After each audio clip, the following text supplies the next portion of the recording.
Hello, everyone, and welcome to Wesley the Writer. I'm Wesley, and I feel as though as I talk, people will notice that I don't really pronounce words the best way.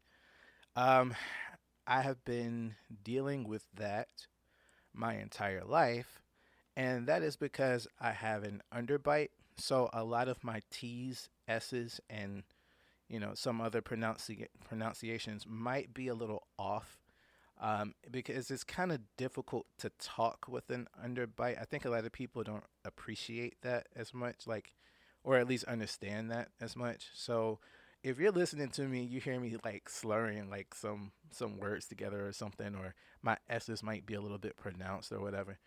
Uh, that's just because of the way that my jaw and my mouth is structured, and I'm not trying to make excuses for anything, but it's a little difficult. But that is my obstacle to overcome. So I'm going to try to be as pronounced with my words as possible. If not, and it kind of slurs a bit, just I apologize for that if that's off putting. I'm kind of doing this by myself.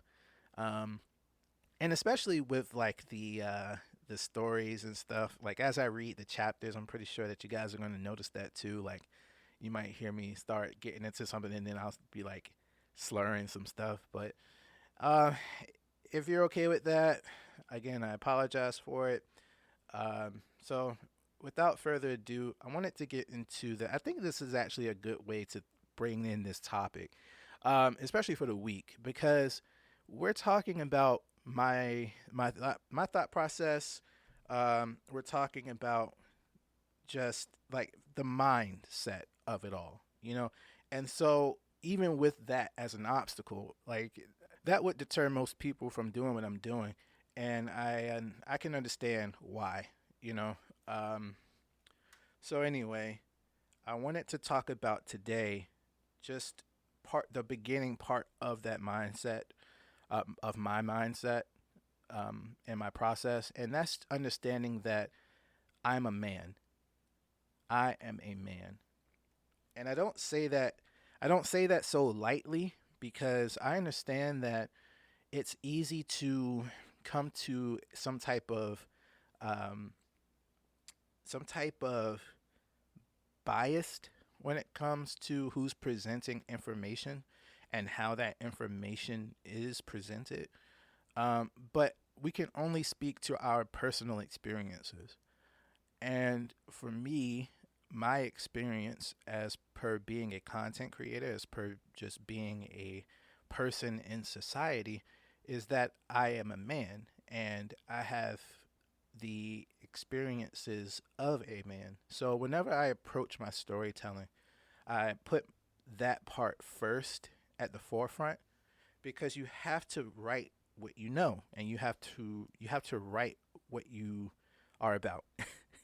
So, with that said, I think that one of the more important things to understand when it comes to being a man for me is understanding that I have base needs.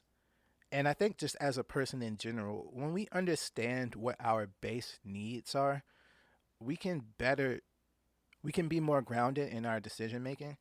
And that's really good because if we're focused on making decisions like with artistic creations or with anything, like if we're anything outside of the sciences, and even to a degree, some of that does have root in the sciences, especially like with biology and other sorts of things like pharmaceuticals and all of that. We have to understand what it takes for us to get up in the morning, what gets us going throughout the day.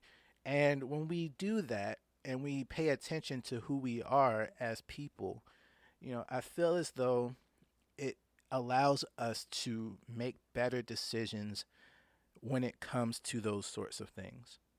We have to understand that when we talk about men and women, we're talking about our objective truth.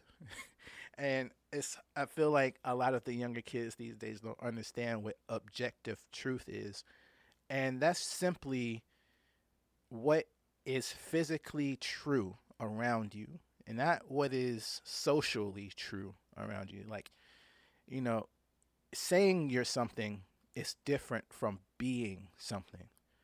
And if you try to change that in a social sense, change what you are in the objective sense, you're going to fall short in a lot of areas. And I'll talk more about that later. But I think that understanding who you are is the most important thing when it comes to presenting anything, whenever you're presenting something to broader society.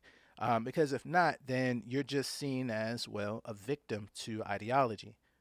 And no one wants to trust a source like that. People will say it, especially the world. The world is very, they seem very accepting and open and willing. But when you really look at the underlying principles behind it, they're trying to butter you up. And who are they, right? Well, they are anyone that's telling you that you are the greatest ever. You have to live in your own truth. You have to, it's all you. No one else cares about you. Um, you have to focus on you being happy and let everything else go and all this. No, that's a lie. And it's such a well well rooted lie because people love pleasing themselves. You know, that's a base understanding of who you are. We love to be pleased. Dopamine. Whenever we're excited about something, whenever that response was there so that we could feel comfortable in our environment at the times where we were, fighting off raiders and animals and stuff in the wild, and huddled around campfires, and you know that was the driving force behind us being what we are today, of reproduction and growing societies and actually doing things in in the world, building things in the world. And so in recent history, we've hijacked that to mean something more than what it is, we've hijacked that to make that something that is damaging. Because as a society, if we can get you to, just from a societal standpoint, not from any other standpoint, if we can get you to do things for society, what we would want you to do, right? Well, then the only thing that we would need to do is incentivize and make that dopamine response hit hard. And how do we do that today? Well, we give you endless entertainment and endless news. We stoke the fear responses in your brain to make you feel as though you're always on edge. We give you everything that can allow you to be used. And then once you are at that state, once you're solely dependent on the state for everything, that's when you're in the trap. That's nothing else after that. We don't need you anymore, is what the world would say. You are our product, and so now we can use you as we see fit. Whatever narrative needs to go forth. If we even need for you to say go and do something hazardous or something that would be considered terroristic or whatever, we can control you in that sense. And so that's why it's important to understand who you are. Because if you understand who you are, what you believe in, who you believe in, where you focus that belief, or where you focus that belief on or with, or however you do it, once you understand you, then you can avoid those things. Because again, if the manipulator can get in and change your thought process, well, then they got you. Another thing that I would like to mention before I end this episode is understanding what your responsibilities are. And for me, when I went through the last few years of gaining a lot more responsibility than I could have thought of with having a wife and now three children. It's like I was broadsided with that as like just from being a guy standpoint because when we're guys we don't really focus so much on things other than what we're like really interested in most times. And so whenever we're on the grind, right? Like we're hustling, we're working, we're trying to be more, we're trying to have a life later in life. So we just want to work and grind now. Whenever we're in it like that, our brains aren't really focused on the people and things that's happening around us as much as it should be, I feel. I feel like women are a little different in that regard because they focus on, it seems like they focus on everything. My wife is like, she'll remember things from like 8 years ago, and I'm just like, I don't remember what I did last night.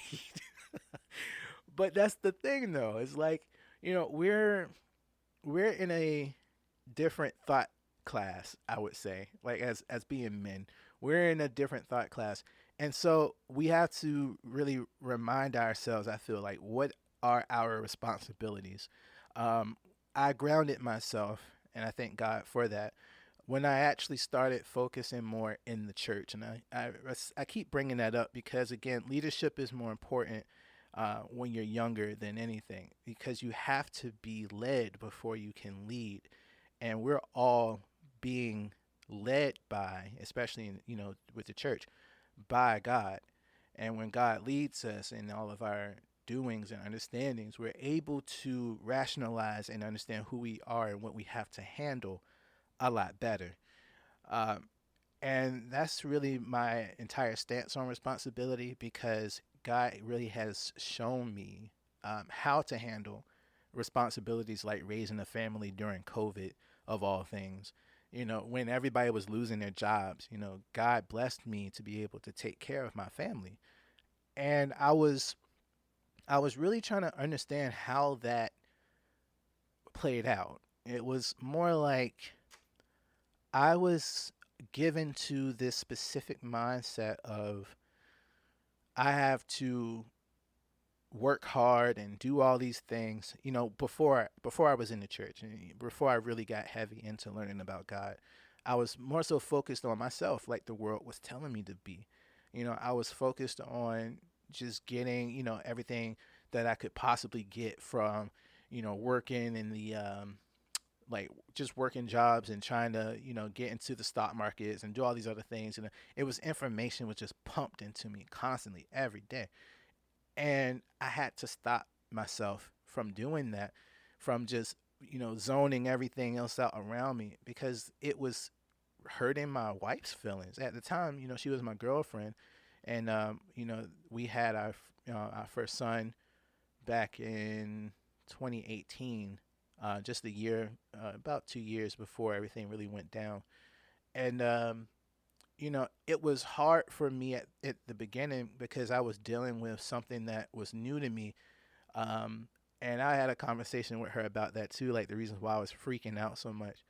But after I grounded myself and focused on what I could control and who was in control, you know, I was able to rationalize the best ways to take care of what was given to me. And then at the end of it, after hearing the world talk about how you need to not, be married and how you need to just focus on yourself, I realized that I've been blessed so much with just my first son alone that everything that was coming up against me financially was handled just by just by having my son.